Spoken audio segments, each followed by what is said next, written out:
Hi students, मैं अमित कुमार जायसवाल आज chemistry का लेक्चर नंबर 4 लेके आपके सामने आया हूँ, जिसका नाम है मोलों की अवधारणा। मोलों की अवधारणा पढ़ेंगे और इसी के बारे में इसके अनुप्रयोग भी पढ़ेंगे। तो आज की डेफिनेशन हमारी है मोल। मोल अवधारणा, इसके बारे में जानकारी करेंगे, क्या होता है मोल और मोल से हम क्या क्या जानकारी ले सकते हैं, क्यों पढ़ा जाता है मोल को, इसके बारे में आज जानकारी देंगे आपको। तो ध्यान दीजिएगा, एक मोल कहा जाता है। मोल क्या है? तो मोल को हम जनरली कह सकते हैं कि कार्बन 12 का जो समस्थानिक होता है, हम पहले ही बता चुके हैं, कार्बन 12 जो होता है C6, और इसका परमाणु भार ऊपर होता है, ये भार होता है और ये परमाणु क्रमांक होता है। तो जो ये दिया गया है C12, कार्बन 12 इसको लिखते हैं, हम इसको जनरली कार्बन 12 लिखते हैं, कार्बन 12 ये समस्थानिक है। एक और होता है जिसको हम कार्बन 14 कहते हैं, इसका यूज कार्बन डेटिंग में किया जाता है, जीवाश्मों की आयु ज्ञात करने में। तो ध्यान दीजिएगा, कार्बन 12 ये जो समस्थानिक है, कार्बन के समस्थानिक दोनों हैं, ये एक समस्थानिक कार्बन 12 के ठीक 12 ग्राम में, 12 ग्राम में जितने कार्बन के परमाणु मौजूद होते हैं उसी संख्या को कार्बन का मोल कहते हैं। जनरली भाषा इसकी ये है, तो ध्यान दीजिएगा, इसकी परिभाषा समझिएगा।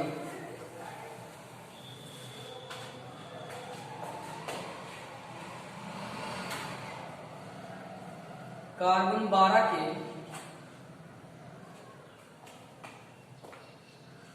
12 ग्राम में उपस्थित परमाणु, ब्रैकेट में कण भी कह सकते हैं, कण, या इसी को हम अणु भी कह सकते हैं, या इसी को आयन भी कह सकते हैं। परमाणु, अणु या आयन, उपस्थित परमाणु की संख्या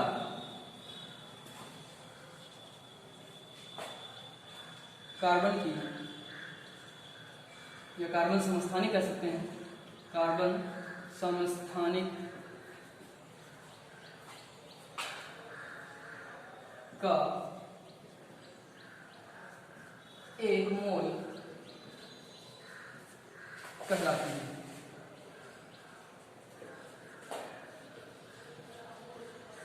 ये होता है कार्बन 12 के 12 ग्राम में उपस्थित परमाणु, जिसको हम कह सकते हैं कण हो या अणु हो या आयन हो, की संख्या कार्बन समस्थानिक का एक मोल कहलाती है। तो मोल समझ में आ गया होगा कि है क्या। तो एक मोल को अगर हम जनरली कहें, और इसको हम क्या कह सकते हैं,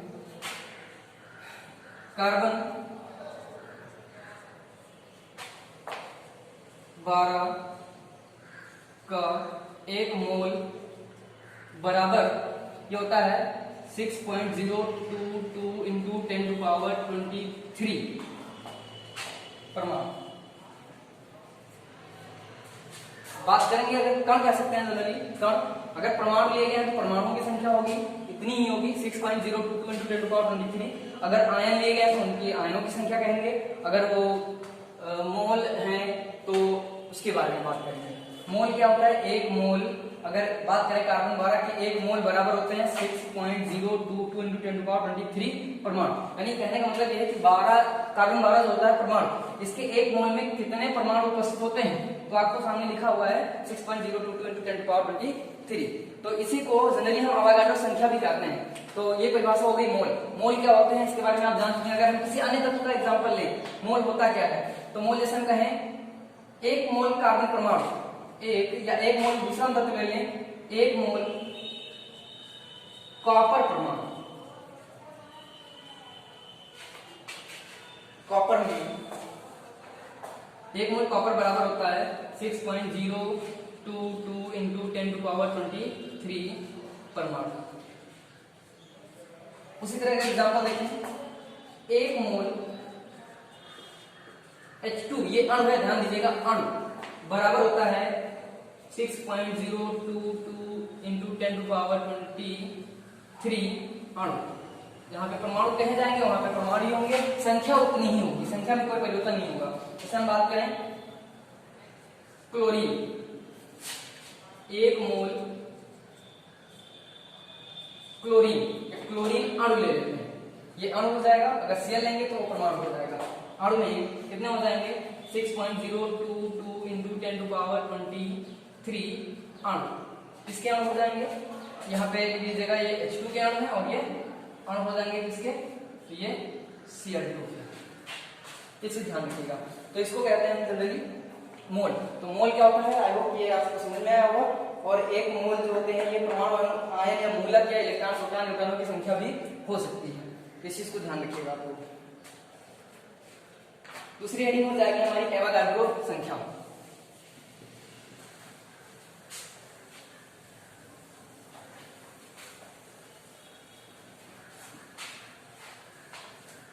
दूसरी हेडिंग हमारी हो जाएगी एवोगाड्रो संख्या।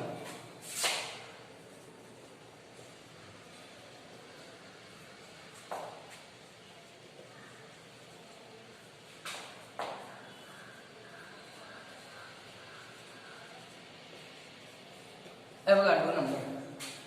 तो ये क्या होता है? इसको प्रतीक इसका जो होता है इसको एन से कैपिटल एन या एन ए से भी लिखते हैं। ये ध्यान दीजिएगा, ये इसका प्रतीक है। हम इसे एन ए या एन से भी लिख सकते हैं। तो एवोगाड्रो संख्या क्या होता है समझिएगा सीधे। जो मोल होता है किसी पदार्थ को उसी को उसकी एवोगाड्रो संख्या कहा जाता है। यानी कहने का मतलब इसकी भी डेफिनेशन वैसे सेम ही होगी। जैसे कार्बन 12 के 12 ग्राम समस्थानिक में उपस्थित परमाणुओं की जो संख्या होगी वही एवोगाड्रो संख्या कहलाती है। यानी कहने का मतलब जो होता है एक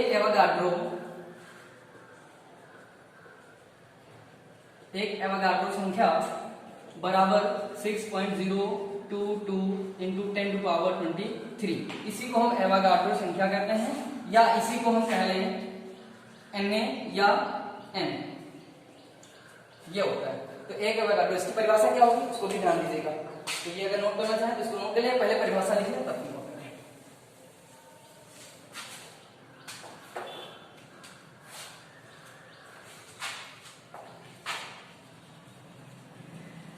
कार्बन 12 के जो समस्थानिक है लीजिए समस्थानिक के 12 ग्राम में उपस्थित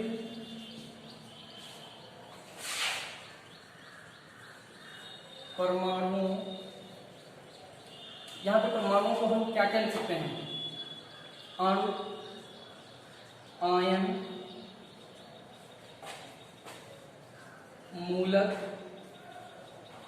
कण लिख सकते हैं। परमाणु की संख्या ही एवोगाड्रो संख्या कहलाती है। कहने का मतलब जिसको हम लिखें Na या कैपिटल N से प्रदर्शित करते हैं। देखिएगा इसका जो मान है वो कैसे निकालते हैं ध्यान दीजिएगा। Na बराबर हो जाएगा हमारा एक Na, और एक Na जो हमारा है वो है एवोगाड्रो संख्या। यानी एक Na बराबर 6.022 into 10 to power 23। ये अणु भी हो सकते हैं, आयन भी हो सकते हैं और परमाणु भी हो सकते हैं। तो ये प्रति मोल हो जाएगा, प्रति मोल, प्रति मोल। इस चीज को ध्यान रखिएगा, इसको नोट कर लीजिएगा। ये तो हो जाएगा आपका एवोगाड्रो संख्या। और एक चीज ध्यान दे दीजिएगा, यहाँ पे कुछ बताना और चाहते हैं इसके साथ में, तो इसको नोट कर लीजिएगा।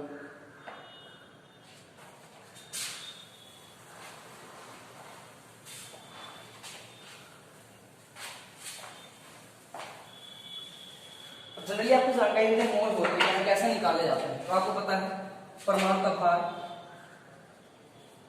परमाणु का भार कैसे निकालते हैं? 3 चीजें जानकारी होनी चाहिए। अगर हमें किसी का मोल निकालना है तो मोल निकालने के लिए हमें 3 चीजों का जानना आवश्यक होता है। परमाणु का भार हो जाएगा, परमाणु या तत्व भी कह सकते हैं, जो भी होगा परमाणु तत्व का भार या परमाणु तत्व का दूसरा हो जाएगा मोलर द्रव्यमान या मोलर भार, मोलर द्रव्यमान, या इसी को हम अणुभार भी कहते हैं। अणुभार जो कि हम बराबर होता है प्रोटॉन प्लस न्यूट्रॉन की संख्या के, आपको पता होगा। तो मोलर द्रव्यमान ये क्या होता है इसके बारे में जानकारी चाहिए। और साथ ही साथ हम निकालते हैं पदार्थ या तत्व का या परमाणु का मोल। तीनों चीजें होती हैं, तीनों आपस में कैसे रिलेट होती हैं इसके बारे में जानकारी लेंगे।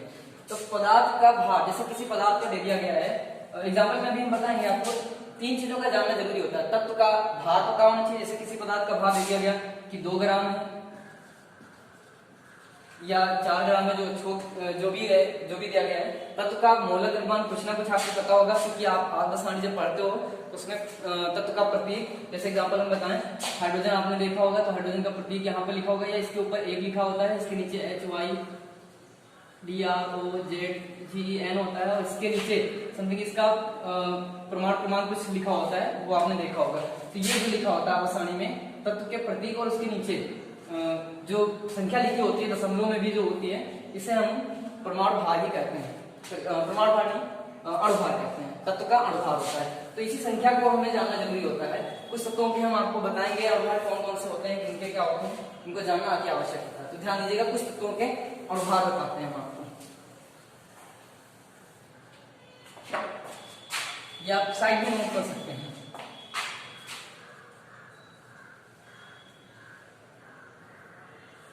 तत्व अणुभार,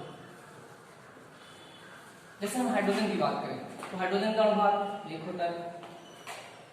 हीलियम की बात करें तो इसका 2 होता है। बोरान की बात करें 5 होता है। ये प्रमाण नहीं है, ये चीज आप ध्यान दीजिएगा। चलिए, बोरान का कोई भी यूज नहीं है, इसलिए इसको हम छोड़ रहे हैं, बोरान छोड़ रहे हैं। बोरान के बाद जैसे कार्बन ले लेते हैं, कार्बन का अणुभार 12 होता है। नाइट्रोजन का 14, ऑक्सीजन 16, सल्फर 32, क्लोरीन यहाँ पे 35.5। ये ध्यान दीजिएगा, ये हो जाएंगे इतने तत्व। और Na सोडियम आ जाता है, इसका 23, ये अणुभार है। Copper 65.5, iodine 127। जब आप आवाज वाणी देखोगे तो उसमें मिल जाएंगे सभी तत्व। तो और बाकी जो है आप लोग देख लीजिएगा, इतने एग्जाम्पल हमें यूज में मिलेंगे तो हम उनकी बात करेंगे। तो कुछ एग्जाम्पल हम इससे पढ़ेंगे और जानकारी करेंगे। तो रिलेशन क्या होता है आपस में, मोल और अवोगाड्रो संख्या। तो मोल हम कैसे ज्ञात करेंगे, किसी पदार्थ का मोल, तत्व का मोल अगर हमें ज्ञात करें, पदार्थ के मोलों की संख्या, ध्यान दीजिएगा, पदार्थ के मोलों की संख्या बराबर, एक सूत्र बनेगा हमारा, और इस सूत्र को हम किस तरह से लिखेंगे उसको ध्यान दीजिएगा। तो पदार्थ के मोलों की संख्या हो जाएगी और पदार्थ के मोलों की संख्या बराबर होता है, ये इसको हम स्मॉल n से लिखते हैं, स्मॉल n से। ये होती है पदार्थ के कणों की संख्या, पदार्थ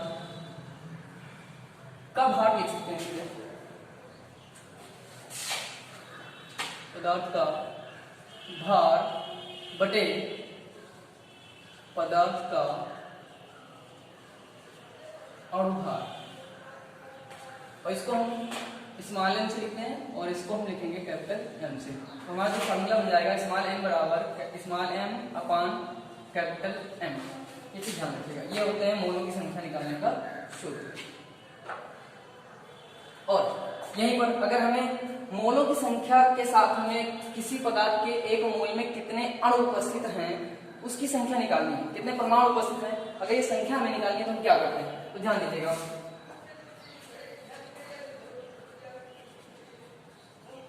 तत्व के n मोल में उपस्थित,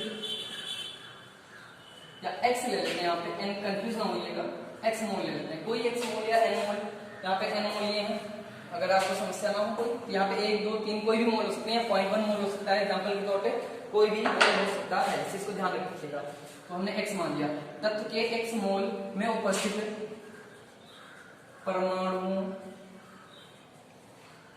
ब्रैकेट में अणु आयनों, इसको हम क्या देते हैं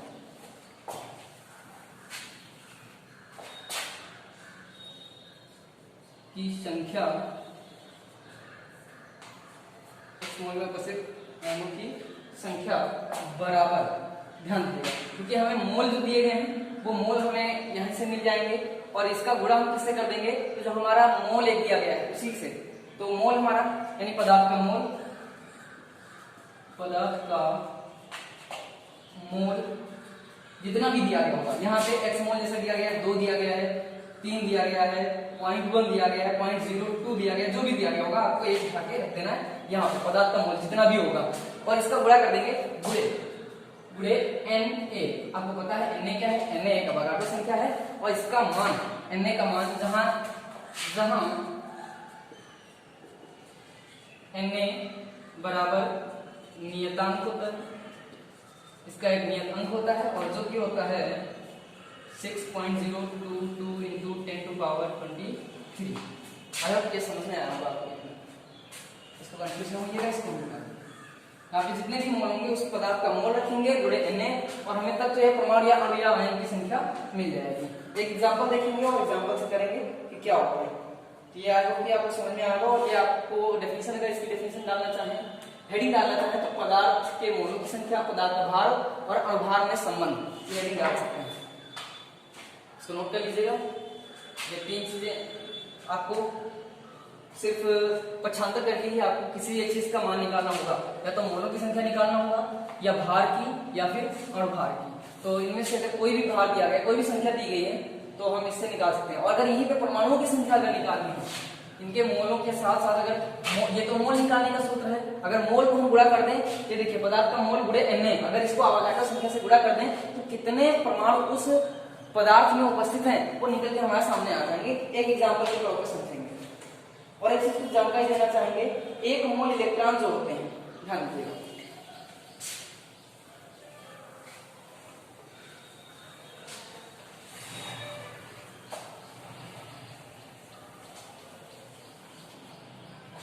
ध्यान दीजिएगा 1 मोल, अब ये मोल आपको याद रखना है, मोल अगर संख्या आ गई, 1 मोल की बात की जाए तो आपकी संख्या वही हो जाएगी 6.022 into 10⁻23। ये कभी बदलेगी नहीं, इस पे चाहे इलेक्ट्रॉन पूछे जाए, चाहे परमाणु पूछे जाए, चाहे अणु पूछे जाए या आयन पूछे जाए, आपको जिस तरह से जो पूछा गया उसी को आपको सामने रख देना है। तो 1 मोल हम यहाँ पे इलेक्ट्रॉन मान लेते हैं, 1 मोल इलेक्ट्रॉन, ये जो बराबर होता है ये किसके बराबर होता है, तो 1 मोल इलेक्ट्रॉन बराबर होता है 6.022 into 10⁻23 और ये बराबर होता है इस पे, ये इतना जो मोल है, इस इलेक्ट्रॉनों का आवेश, इस पे आवेश कितना होता है, तो लिख लीजिएगा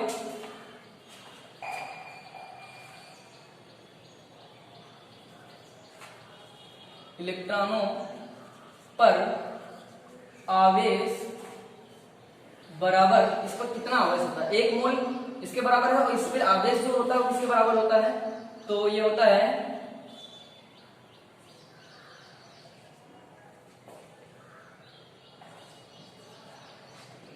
96,485, या इसी को हम बराबर कह सकते हैं 96,500, इसी को लिख सकते हैं। और कूलम ये हो जाएगा, इसका मात्रक आवेश है तो इसलिए कूलम, और जो कि इसका मान जो बराबर होता है, और ये बराबर होता है 1 फैराडे। इस चीज को आप लोग ध्यान रखिएगा। कहने का मतलब क्या है, 1 मोल की बात करें तो 1 मोल क्या होता है, ये अगर इलेक्ट्रॉन पूछे गए तो ये इलेक्ट्रॉन हो जाएंगे, और इसी इतने यानी 1 मोल इलेक्ट्रॉन पर आवेश कितना होता है, तो 96,485 या 96,500। और अगर पूछे कि ये कितने के बराबर होता है, तो ये होता है कितने फैराडे की, इसे ध्यान रखिएगा।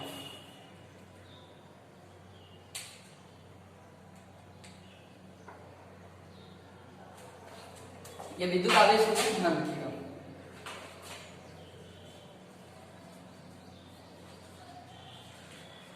पैराडी जो होता है वो विद्युत आवेश का मात्रक होता है जनरली, ध्यान रखिएगा। चलिए अगले क्वेश्चन पे आते हैं और एक मोलर कॉन्सेप्ट से एक हम सूत्र या न्यूमेरिकल पढ़कर उसको हल करते हैं, देखते हैं क्या है। तो इसके लिए एक एग्जांपल आपको दे रहे हैं। एग्जांपल नंबर 1 अनुप्रयोग कर रहे हैं। इस एवोगाड्रो संख्या का अनुप्रयोग क्या होता है उसके बारे में ध्यान दीजिएगा।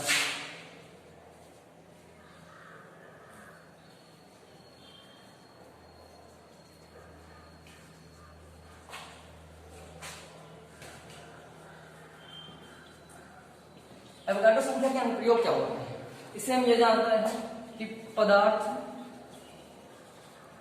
का अनुभार संख्या आदि का ज्ञान होता है। ये अनुप्रयोग हो जाएंगे और इसका एक एग्जांपल हम लेते हैं। एग्जांपल के तौर पे आपको एक उदाहरण क्वेश्चन देंगे, उस क्वेश्चन को सॉल्व करेंगे और उससे हम पता करेंगे कि कितने एक मोल में कितने परमाणु या अणु या आयन उपस्थित होते हैं। इसके लिए एक एग्जांपल दे रहे हैं आपको, सूत्र क्वेश्चन दे रहे हैं, इसको सॉल्व करेंगे और बताइएगा आप लोग भी सॉल्व करके। तो दिया गया क्वेश्चन 2.3 ग्राम सोडियम, तो पता होगा सोडियम जिसका प्रतीक होता है Na, 2.3 ग्राम सोडियम या Na में Na परमाणु की संख्या ज्ञात कीजिए।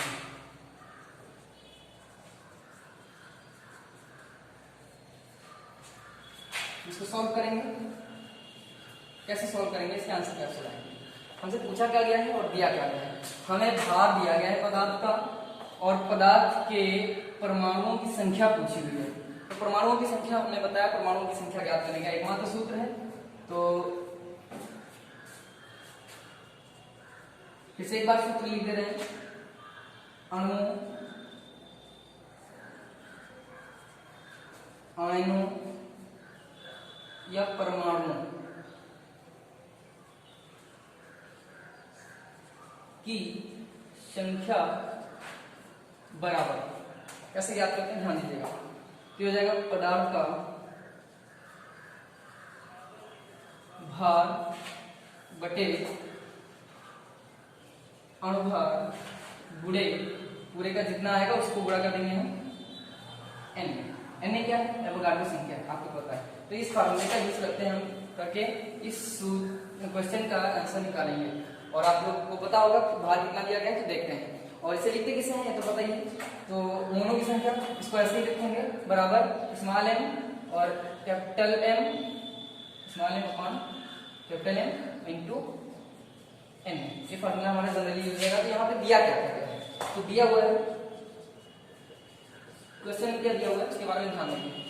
भार दिया गया है यानी पदार्थ का भार, जिसको हम स्मॉल m कह रहे हैं, कितना दिया गया है 2.3 ग्राम, 2.3 ग्राम। और अणुभार आपको पता होना चाहिए, अभी हमने लिखा था अणुभार जिसको हम कैपिटल M लिख रहे हैं। तो इसको हम क्योंकि हमें पता है सोडियम का परमाणु भार 23 होता है, इसलिए हम लेते रहे हैं। आपको पता होना चाहिए, आप सामने में आप लोग देख सकते हैं जहाँ पे सोडियम का तो दिया गया, उसके नीचे लास्ट में जो पॉइंटों में लिखा होता है वो आपका अणुभार ही होता है। और पदार्थ के मोल पूछा क्या गया है, पदार्थ के मोल बराबर क्वेश्चन मार्क, इसे ही पूछा गया। हम इसको इस फार्मूले में रखो और आंसर आ जाएगा आपको। कितना आएगा आंसर बताइए, तो ध्यान दीजिएगा। इसे सॉल्व करें इसको मिटाना पड़ेगा। चलिए ध्यान दीजिएगा। अब आपको सब चीजें पता है कौन सी चीज क्या दी गई है। आप क्वेश्चन को साथ में सॉल्व करते हुए चलिए और क्वेश्चन को देखते हुए जैसे हम सॉल्व करें वैसे करेंगे। तो परमाणु या अणुओं या आयनों की संख्या, हमसे पूछा क्या गया परमाणुओं की संख्या, यानी Na ये प्रतीक है सोडियम का, और जहां पे ये Na लिखा हुआ है ये एवोगाड्रो का प्रतीक है। ये ध्यान दीजिएगा, कैपिटल A है वो एवोगाड्रो का प्रतीक है और स्मॉल a है ये सोडियम तत्व का प्रतीक है। उसका तत्व से कोई लेना देना नहीं, ये तत्व का प्रतीक है, ध्यान दीजिएगा। तो सोडियम परमाणु की संख्या बराबर, भार आपको दिया गया है 2.3 ग्राम अपान और भार दिया गया है 23। आई होप कि अगर इससे हम काटेंगे तो 0.1 आएगा और गुणे Na का मान आपको पता है 6.022 इंटू 10 टू पावर 23।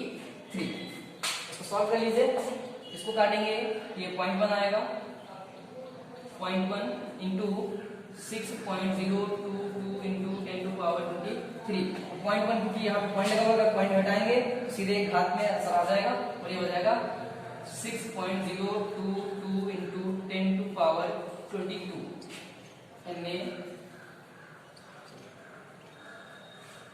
Na होगा, यानी 0.1। यहाँ पे मोल की संख्या जो निकल के आई है, मोलों की संख्या 0.1 आई है। अगर हम यहाँ पे किससे बताएं, भार बटे अनुभार के आया है 2.3 अपान 23 डिवाइड हो जाएगा बराबर 0.1 मोल आएगा। इसे ही हमने कहा था मोल, जो पदार्थ का मोल निकाला होता है मोलों से निकालेंगे। ये 1.1 मोल आया, अगर इसको हम इससे गुणा कर देंगे 0.1 का अगर संख्या से गुणा कर देंगे तो ये एक घात पे असर पड़ेगा, क्योंकि यहाँ पे पॉइंट लगा हुआ है, इस पॉइंट को हटाएंगे तो ये घात एक कम हो जाएगा। तो हमारा आंसर आ जाएगा Na परमाणु की संख्या कितनी हो जाएगी 6.022 इंटू 10 टू पावर 22।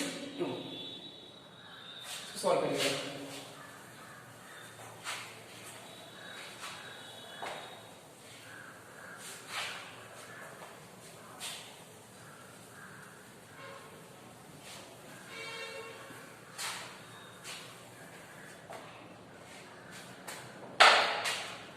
अगला क्वेश्चन हमारा हो जाएगा एग्जाम्पल नंबर 2 या क्वेश्चन नंबर 2 कह सकते हैं। एग्जाम्पल नंबर 2 हो जाएगा हमारा, और इसमें हो जाएगा 0.58। ध्यान दीजिएगा इस 0.58 ग्राम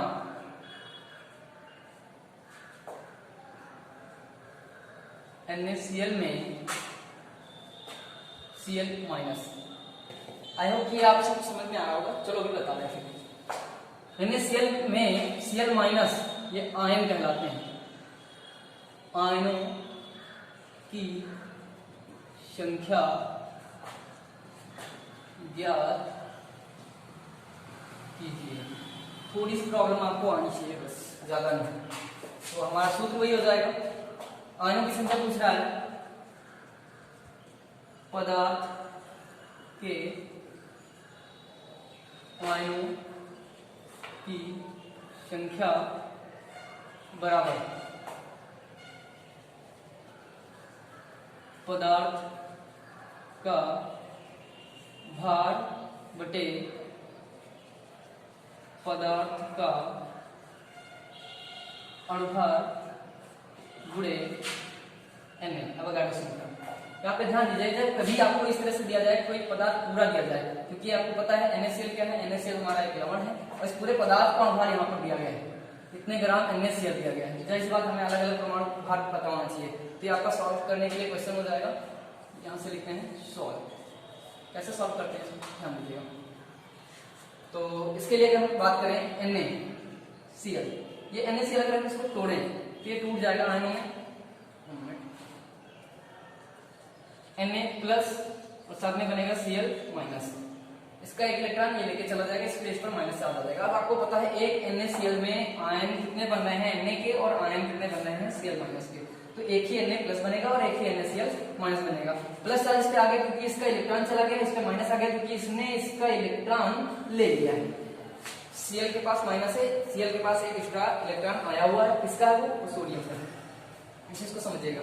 अब अगर बात करें तो पदार्थ का भार क्या होता है और भार क्या होता है, हमें तीनों चीजें पता होनी चाहिए। पदार्थ का भार और भार अनुभार, और उसके बाद ही हम आयनों की संख्या निकाल पाएंगे। हमें Na पता है, एवोगाड्रो संख्या हमारी कांस्टेंट है, नियत है, क्योंकि इसलिए हमें ये पता है। तो ध्यान देते हैं क्या होता है इसके बाद, तो इससे हम निकालेंगे और इस क्वेश्चन को सॉल्व करेंगे। पहले भार अनुभार निकालते हैं, उसके बाद फिर आगे बढ़ते हैं। तो ध्यान दीजिएगा, अगर हम बात करें पदार्थ का भार, पदार्थ का भार दिया गया है 0.58 ग्राम, और भार अनुभार आपको पता होना चाहिए निकालना, अगर नहीं पता तो हम बता दे रहे हैं। इसमें देखिए Na दिया गया और Cl दिया गया है, Na कितना है और Cl का कितना है, तो यहाँ पे 0.5 लगा लीजिए तो आसान हो जाएगा। यहाँ पे भी यहाँ पे 5 लगा दो बस, और यहाँ भी 5 कर देते हैं, संख्या बढ़ा लेते हैं ताकि पॉइंट में जो आएगा वो आंसर आ जाए। तो कैसे आएगा बताएंगे। जैसे अनुभाग दिया गया है तो Na का हमारा 23 होता है, इसका 23 होता है और Cl का होता है 35.5, इसीलिए मैंने 5 बढ़ाया हुआ है यहाँ पे, जो 5 बढ़ाया हुआ है इसके कारण बढ़ाया हुआ है, तो इस चीज को ध्यान दीजिएगा। ये हो जाएगा सोडियम और क्लोरीन दोनों के अगर प्रमाण भार को हम जोड़ दें तो इसका 23 है प्लस इसका अगर देखें 35.5, तो ये टोटल हो रहे हैं 58.5, ये इसका अनुभार आ जाएगा। और हमें ज्ञात क्या करना है, तत्वों के आयनों की संख्या Na हमें दिया गया है कैपिटल A,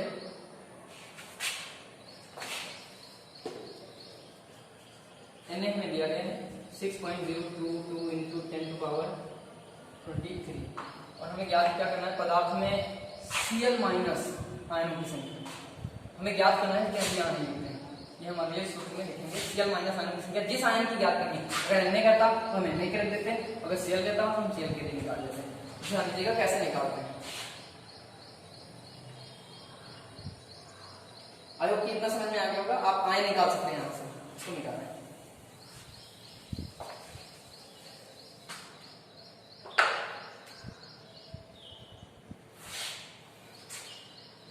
ध्यान दीजिए, इसको आसान कर लेते हैं थोड़ा। इसमें मोलों की संख्या पहले अगर हम क्योंकि ये हमारा पूरा क्या है, ये मोल है, अगर हम इसकी संख्या आसानी से निकाल लें तो हम इससे सीधे गुणा कर देंगे और हमें आयनों की संख्या मिल जाएगी। तो इसलिए चाहते हैं कि इसको आप लोग गुणा कर लीजिएगा और ध्यान दीजिएगा क्या होता है। NaCl के मोलों की संख्या ये ज्ञात कर रहे हैं।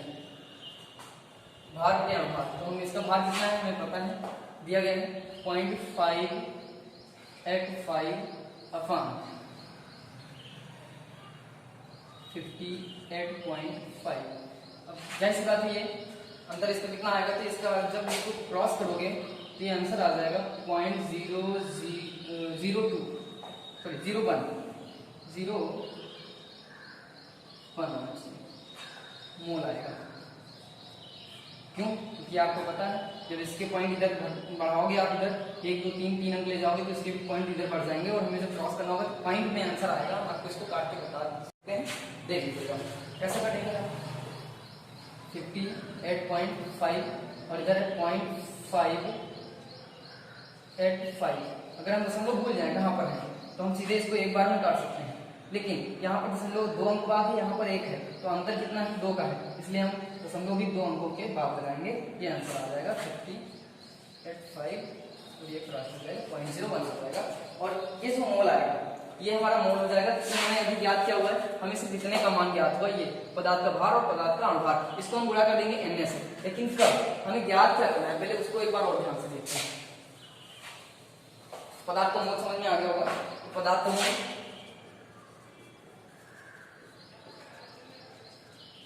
भार दिया है, अनुभार दिया है, हमने मोल निकाल दिया। आपको मोल सीधे कर रहे हैं, मोल दिया गया है 0.01 प्रति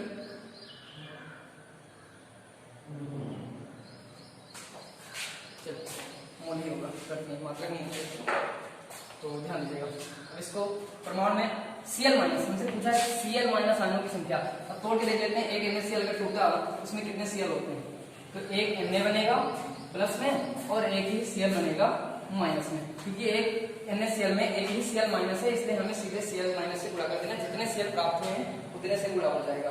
तो आई होप कि आपकी समझ में आया होगा। ये Cl 1 है तो हमें इससे गुणा भी कितना करना है, एक ही से करना है। तो हमारा पहला सूत्र पदार्थ में Cl माइनस आयनों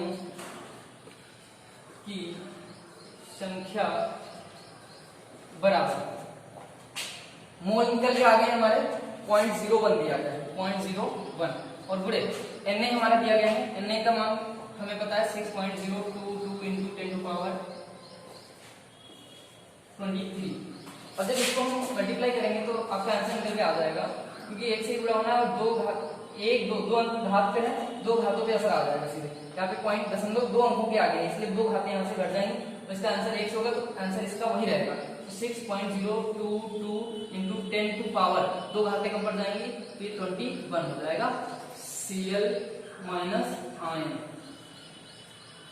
यानी अगर हम बात करें कितने मोल में थे, तो 0.01 मोल में या मोल पदार्थ में Cl माइनस आयन की संख्या कितनी आ गई हमारी? 6.022 into 10 to power 21 Cl minus ion मौजूद है। तो आई होप ये समझ में आया होगा। नोट कर लीजिएगा और अगला क्वेश्चन कीजिएगा।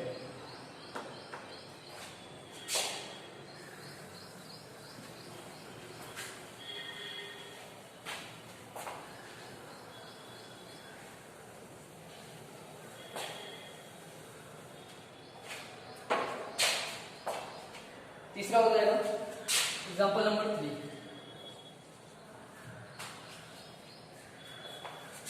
पॉइंट टू मोल दिया गया है इस बार, तो मोल दिया गया है, आगे जो भी दिया गया है उसको ध्यान से समझिएगा। H2 अणु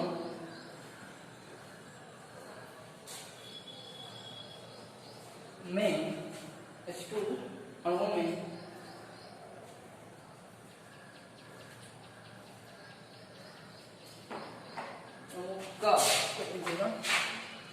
का द्रव्यमान,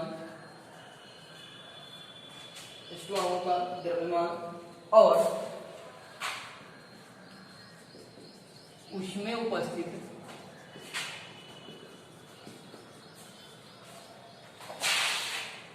H2 अणुओं संख्या ज्ञात कीजिए। इसको आप सॉल्व करिए और बताइए।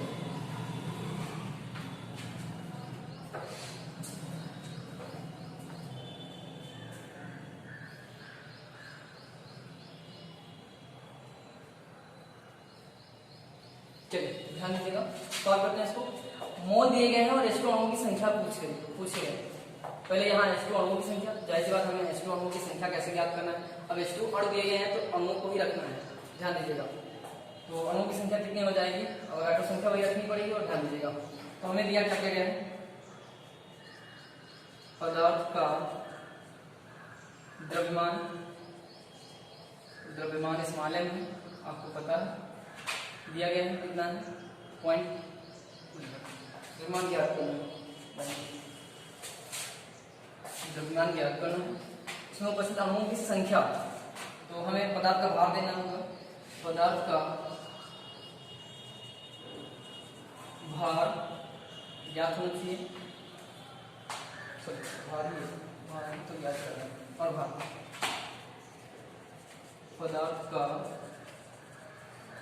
अणुभार बराबर, आपको पता है H, इसका प्रमाण भार 1 होता है, और जाहिर सी बात H2 दिए गए हैं, H2 2H है तो 1 1 का 2 हो जाएगा, बराबर 2 हो जाएगा, इसका अणुभार यहाँ पर 2 हो जाएगा। और पदार्थ के मोल, पदार्थ यहाँ पे पदार्थ H2 लिया गया, तो जाहिर सी बात है H2 ही होगा, पदार्थ की जगह H2 रख सकते हैं। H2 का द्रव्यमान, H2 का अणुभार और H2 के मोल दिए गए हैं 0.2 मोल। इसको सॉल्व करेंगे।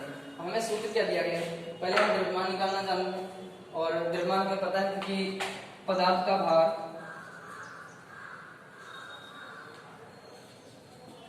भार बराबर मोल से निकाल देते हैं, तब देखिएगा पदार्थ के मोल बराबर भार बटे अणुभार। अगर हम अणुभार निकालना चाहें तो अणुभार को इस पार लाएंगे, पदार्थ के मोल को इस पार भेजेंगे, लेकिन अगर हमें यहाँ पे भार निकालना है तो हम क्या करेंगे, ध्यान दीजिएगा। भार बराबर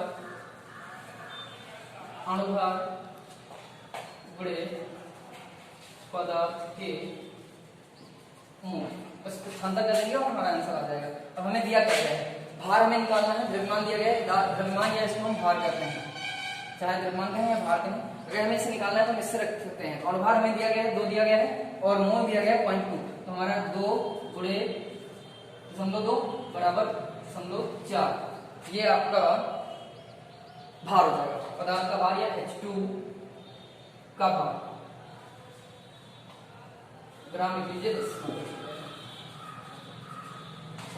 दूसरी शर्त क्या है, पदार्थ का द्रव्यमान तो हो गया, अब उसमें उपस्थित H2 अणुओं की संख्या ज्ञात करनी है। तो H2 अणुओं की संख्या ज्ञात करने के लिए हम पुनः उसी सूत्र पर आएंगे जो हमने अभी अवोगाड्रो संख्या से किया है। तो मोलों की संख्या का गुणा कर देते हैं हम सीधे Na से। तो हमें पता है H2, सीधे देखिएगा H2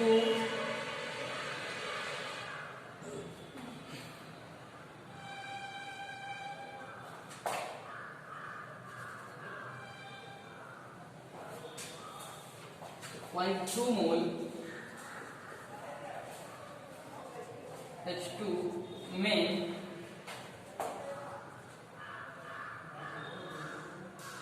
उपस्थित H2 के अणु बराबर, मोल निकाल चुके हैं, ये मोल सीधे दिया ही हुआ है, इसका गुणा सीधे N से कर देंगे, गुणे N, इसका आंसर निकालेंगे 0.2 इंटू 6.022 10⁻23, इसको सॉल्व करेंगे तो इसका गुणा सीधे करेंगे, 0.1 का फर्क है, 0.1 का देंगे, इसको सीधे 2 से गुणा करेंगे, इसका 2 से गुणा करेंगे तो ये हो जाएगा 1.2 इंटू, इसका सीधे इससे गुणा कर रहे हैं बस, 1.2 इंटू 2044 इंटू 10⁻23, कोई फर्क नहीं पड़ा इसलिए क्योंकि हमने सीधे इसको गुणा इससे कर दिया, आंसर आ गया हमारा। लेट्स कंप्लीट, इसको नोट कर लीजिएगा और इसके लिए कुछ एग्जांपल दे दिए जाएंगे, आपको उन एग्जांपल को सॉल्व करिएगा। तो आज के लिए इतना है इस वीडियो में, धन्यवाद। आइए हम करवा देखे नमस्कार कह रहा